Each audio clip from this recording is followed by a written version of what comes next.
이번 영상은 상한가 매매 방법에 대한 영상을 준비했습니다. 당일 상한가 가는 종목을 따라잡는 상따가 아니고 상한가 간 종목을 그 다음날 대응하는 방법이라 보시면 되겠습니다. 이 방법도 평소에 매매하는 방법들과 크게 다르지는 않습니다. 기준만 알고 계시다면 누구나 쉽게 상한가 가는 종목을 그 다음날 단타로 노려볼 수 있습니다. 항상 시장이 끝나고 종목을 체크할 때 오늘은 어떤 종목이 상한가를 갔는지 습관적으로 체크를 해줘야 됩니다. 무엇을 체크해야 되냐면 이 종목이 오전, 오후 언제 상한가를 찍었는지 아니면 시간의 거래에서 상한가가 풀렸는지 테마주인지 이런 특징들을 간단하게 체크를 해준 뒤에 마음에 드는 종목이 있으면 분류만 해주시면 됩니다. 제가 장 초반에 평소에 보고 있던 종목이나 다른 종목에서 집중한다고 요즘에 상한가 매매 방법을 써먹지 못하고 있는데 이 방법을 썩히기가 너무 아까워서 이렇게 영상을 제작했습니다. 손과 눈이 여러 개가 있는 게 아니라서 좋은 종목이 있음에도 집중하지 못하고 놓치는 경우가 많습니다. 평소에 관심 있는 스윙주나 다른 단타 종목을 보다가 이 상한가 매매 방법을 놓치기도 하고 좋은 기회를 그냥 보내주기도 합니다. 이 매매 방법은 정말 간단하기 때문에 정확한 원칙만 알고 계시다면 누구나 단타로도 매매가 가능할 겁니다. 우선 첫 번째로 해야 될 것은 당연히 종목 선정인데 이 상한가 매매 방법은 이것저것 따져가면서 종목 선정을 힘들게 할 필요가 없습니다. 시장 경고 종목이나 관리 종목 등 최근에 유증이나 악재가 발생했던 이런 종목들, 뒤통수를 칠 만한 종목들은 제외시키는 게 좋습니다. 어떻게 보면 이런 종목들은 어차피 단타로만 대응할 것이기 때문에 내가 매매할 때만 이 종목이 거래 정지가 안 당하면 됩니다. 이렇게 화면 하나만 있으면 종목 선정이 완료가 됩니다. 단 이 매매 방법은 상한가 종목에만 집중할 수 있을 때만 하시기 바랍니다. 저도 지금 한 곳에만 집중을 하지 못해서 수많은 매매 방법이 있지만 줄 때 못 먹는 경우나 써먹지 못하는 경우가 정말 많습니다. 그래서 진짜 종목을 모르겠다 하시는 분들은 이것저것 돌아다니는 것보다 소수의 종목과 소수의 매매법에 집중하시는 게 좋습니다. 첫 번째로 종목을 선정했다면 두 번째는 시초가를 봐야 됩니다. 그전 상한가 종목을 보시면 삼보산업이 2%, 덕신하우징이 12%, GSE가 보합. 이 매매법이 매력이 있는 이유가 종목들을 보시면 어떻게 되었든 간에 전날 상한가 종목이기 때문에 시장에서 다른 종목들보다 변동성이 훨씬 큰 것을 확인할 수 있습니다. 변동성이 보장되는 경우가 많으며 시초가가 정말 높은 가격인 20% 이상에서만 안 잡힌다면 충분히 단타로 먹을 자리가 생기게 되어 있습니다. 제가 가장 이상적으로 생각하는 것은 10% 이하에 잡히는 것이지만 그 이상에 잡히는 종목들도 많이 있습니다. 그래서 원칙만 지킨다면 이런 종목들도 단타로 먹을 자리가 생길 수 있습니다. 어떻게 되었든 20% 이상에 잡히지 않는 것이 중요할 수 있습니다. 시초가가 높아질수록 단타로 먹을 자리는 줄어들기 때문에 시초가가 높으면 매매를 포기해야 됩니다. 이렇게 시초가까지 확인했다면 시초가 출발하는 것을 여유롭게 지켜봅니다. 무작정 시초가 매매를 할 필요는 없고 일단 주가가 무너지기를 기다려야 됩니다. 신규 진입자 입장에서는 어떤 매매를 하더라도 주가가 한번 무너지는 것을 보고 버텨주는 것이 확인이 될 때 들어가는 것이 가장 안전하며 손절의 기준도 뚜렷하게 잡을 수 있습니다. 항상 시초가를 기준으로 보시고 얼마에 잡히든 간에 시초가만 기준으로 보셔야 됩니다. 그리고 주가가 무너지기를 기다려야 됩니다. 만약에 시작 이후에 무너지지 않고선 곧바로 상승해 버린다 하더라도 상승이 끝나고 무너지기를 기다려야 됩니다. 단 곧바로 상승할 때 이 삼보산업처럼 상승폭이 시초가에서 5% 이상 너무 많이 올라왔다가 내려온다면 그거는 다시 시초가를 회복해줘도 잡아도 의미가 크지 않기 때문에 너무 많이 올라가지 않기를 바라야 됩니다.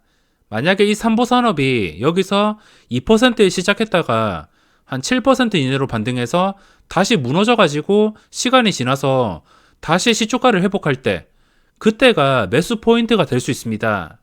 그렇기 때문에 주가가 무너지면 좋겠지만 무너지지 않고 올라갈 때 너무 많이 올라가면은 좋지가 않습니다. 너무 많이 올라가지 않기를 바라야 됩니다. 떨어질 때 매수하는 것이 아니고 주가가 시초가 아래로 무너진 다음에 다시 시초가까지 올라올 때를 노려야 됩니다.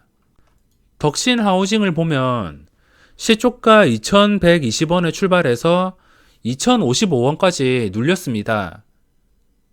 한번 눌리다가 시초가를 회복하고선 2195원까지 시세를 줬습니다. 두 번째 봉에서는 2170원까지 시초가에서 50원, 2% 정도 올랐습니다.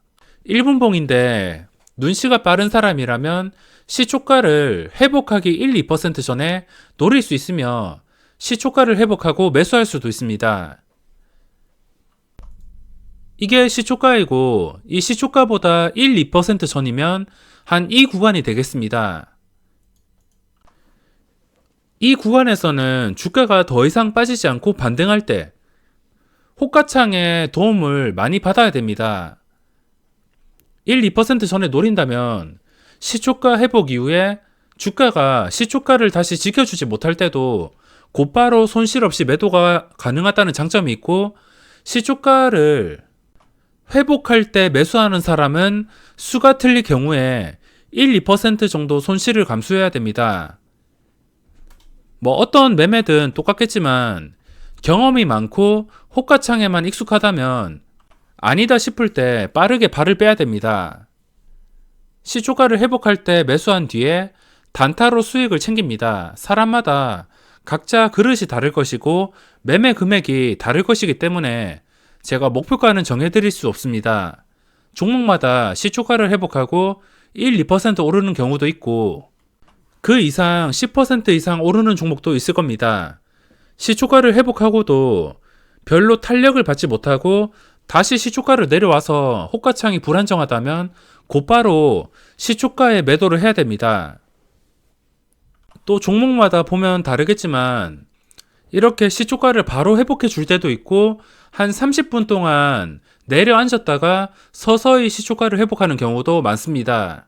이렇게 덕신하우징처럼 순식간에 시초가를 회복해 버린다면 안 그래도 장 초반에 호가창이 어지러운데 이 구간에서는 실패할 확률도 있습니다. 그래서 조금 시간을 두고 무너졌다가 서서히 올라오는 종목들, 저는 그런 종목과 상황을 선호하는 편입니다. 이렇게 전날 상한가 간 종목을 그 다음날 시초가를 기준으로 매매하는 것이 그 전날 변동성이 30%였기 때문에 그 다음날도 이 변동성을 이용해서 탄력을 이용해서 수익을 내는 방법이라고 할 수 있습니다.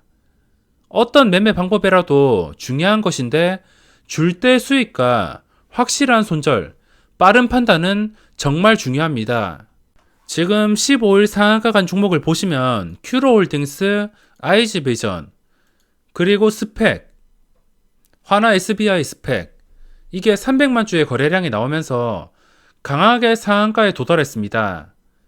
이게 스펙이라 하더라도 관심 종목에 등록할 수 있습니다. 지금 세 종목을 봤을 때 큐로홀딩스가 시간의 거래에서 마이너스 4% 정도 하락. 근데 거래량이 괜찮고 이 가격이 단타치기가 적당합니다. 그래서 이 종목이 개파락으로 시작한다 하더라도 뭐 시나리오를 한번 예로 들어보겠습니다.